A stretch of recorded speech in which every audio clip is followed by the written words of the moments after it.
Perang di Ukraina memasuki minggu ke-6 seakan tanpa kemajuan berarti bagi Rusia jika dibandingkan dengan waktu yang sama kita bandingkan dengan beberapa penyerangan di zaman modern seperti Perang Irak yang diserang Amerika dan sekutunya di tahun 2003. Juga penyerangan Jerman ke Rusia yang disebut Operation Barbarossa di tahun 1941. Perubahan pola serang Rusia ke Ukraina dari serangan kilat ala Nazi dengan blitzkriegnya diubah menjadi ala Aleppo tidak mengejutkan banyak pengamat intelijen pertahanan. Strategi bumi hangus adalah perang psikologi bagi yang lemah. Perang yang direncanakan cepat menjadi perang psikologi yang bisa panjang masanya. Kita akan bahas perbedaan perang di Ukraina ini dengan perang Irak di tahun 2003 dan Operation Barbarossa di tahun 1941. Tentunya yang kita bahas dalam 3 perang tersebut adalah taktik perangnya, bukan efek perangnya pada dunia. Namun sebelumnya, ada hal yang kita masuki terlebih dahulu, informasi yang tidak kalah penting tentang masa depan minyak bumi. Kita semua tahu bahwa dunia saat ini didominasi kebutuhan akan minyak bumi. Minyak bumi adalah sumber energi terpenting saat ini di bumi. 70% perang di dunia saat ini ada di negara penghasil minyak bumi demi negara sekutu mengendalikan produksi minyak dunia, suplai minyak, dan harga minyak dunia. Selain untuk listrik, maka minyak bumi terbanyak digunakan sebagai bahan bakar kendaraan dan mungkin sahabat akan terkejut mengetahui berapa banyak benda yang dihasilkan berdasarkan minyak bumi, atau dengan kata lain,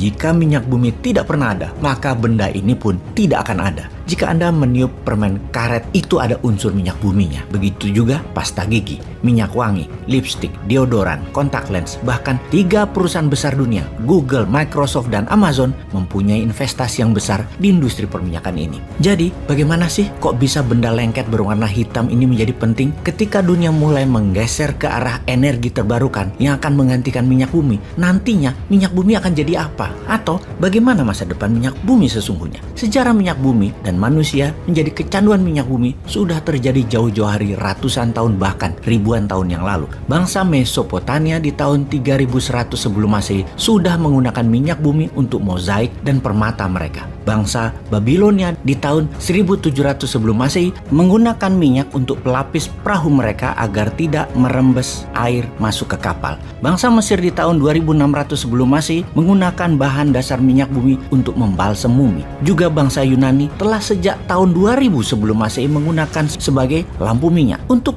dunia perminyakan modern, pastinya kita berterima kasih pada seorang inventor ahli kimia, James Young, yang berkebangsaan Skotlandia di pertengahan abad ke-19.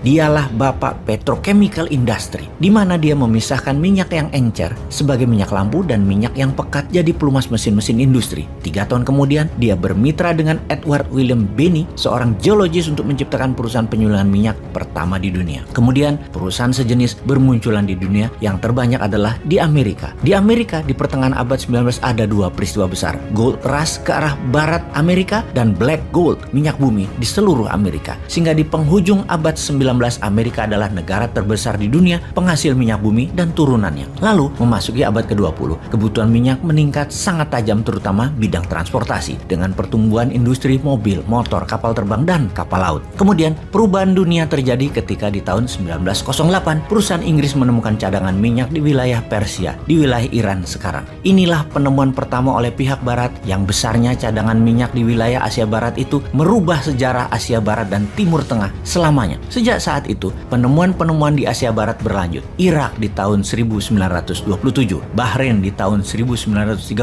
Qatar di tahun 1935, Saudi Arabia dan Kuwait di tahun 1938, di UAE atau United Arab Emirates di tahun 1958. Semuanya adalah yang berinvestasi, yang mengeksplor, dan yang memiliki hasilnya adalah perusahaan barat, Amerika dan sekutunya. Untuk menjaga harga stabil dan membuat jumlah produksi berlaku adil, negara-negara Timur Tengah itu berinisiatif membuat organisasi, yaitu OPEC, Organization of Petroleum Exporting Country, atau organisasi negara-negara pengekspor minyak. Diciptakan dalam konferensi di Baghdad di tahun 1960. Negara pendirinya adalah Iran, Kuwait, Irak, Saudi Arabia, dan Venezuela. Kemudian banyak negara bergabung. Qatar di tahun 61, Indonesia di tahun 62, Libya di tahun 62 juga, UAE juga di tahun 1967, Nigeria di tahun 71, dan Ekuador di tahun 1973, kemudian Gabon di 1975. Mereka, OPEC tersebut, mengendalikan 80% cadangan minyak dunia dan memproduksi 44% minyak dunia. Kekuatan OPEC